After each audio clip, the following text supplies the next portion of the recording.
xudo xohlasa bugun javob beramiz o'tiribmiz. Operatsiyangiz kechadan oldingi kuni bo'ldimi? Ha, 17. Bugun 19 bo'lsa 17-mart kuni bo'ldi operatsiyangiz.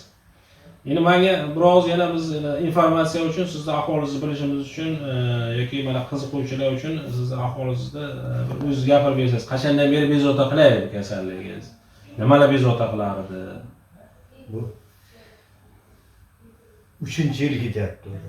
3 yil bo'ldi boshlangan. Har xil davo choralarini ko'rib, ukollar olib, tabletga ichib yurgan. Urologlarga ko'ringansiz-ku? Ko'rinib, dorilar ichib yurgansiz. Davolanib yurdim. Ko'pincha nima dorilar ichgansiz? Prostamol, deydi keyin ko'p ichgansiz. Shuni ko'p keyin tabiblarga borganman juda ko'p. Tabiblarni ham ko'rdim. Foydasi qanchalik masalan bo'lgan shuncha? Foydasi vaqtinchalik edi. O'tib ketish ma'lum vaqtda yaxshi bo'ladi, yana keyin qaytalaydi. Peshob qilishingizda qanaqa qiyinchiliklar bo'lardi? Eng oxirgi paytlarda mana shu qiynalganingiz darajalaringizni baholab bering, qanchalik masalan qiynalasiz? Kechasi 4-5 gacha chiqadi kechasi. Tualetga yoki hojatxonaga kirganingizda siydik peshob chiqishida qiyinchilik bilan kuchanish orqali chiqadi. Kuchanish orqali chiqardi. Zo'riqish bo'lardi. Keyin oxirida masalan uzoq vaqt tomchilab qolish yoki qolib ketish hislari bo'lgan-a? Siylikni ushlay olmaslik holatlari bo'lmaganmi? Unaqa holatlar bo'lmagan sizda. Yaxshi. Og'riqlar bo'lganmi siylik bo'lida? Shu qovog'im shishib to'xtaydi. Doim qovoqda shish bo'lgan his qilarsiz-a? Oxirgi haftalarda aytganingizdek, qiynalib qoldi siyishga, keyin tekshiruvlarda peshobingiz ko'p qolib ketganini aytdi dedingiz. Keyin o'sha o'z qaraydigan kasalxonada naycha qo'yib qo'yishdi. Naycha qo'yib qo'yishdi. Qovoq to'lib ketganligi uchun, qoldiq siydik bo'lganligi uchun. Shunaqa.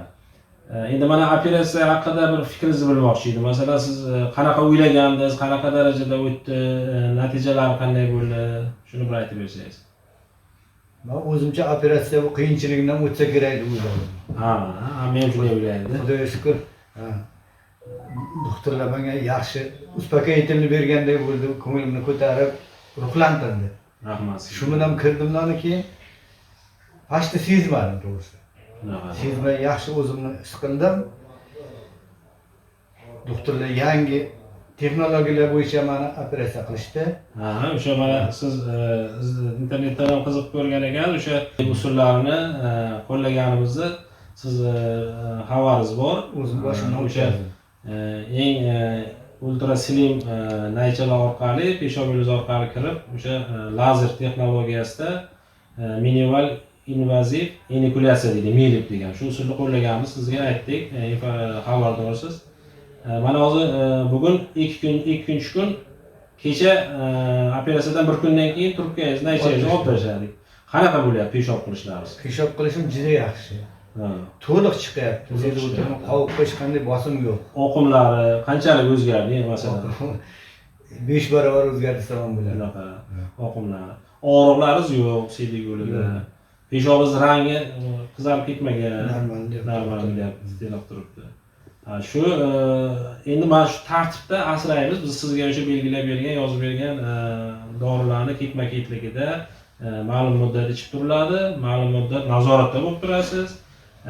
Baribir masalan operatsiyadan keyingi erta davrlarda bu bo'lishi mumkin va shamollashlarni oldini olishimiz kerak yoki jarohat bitishi davrida bo'lgan har xil muammolarni oldini olib turamiz.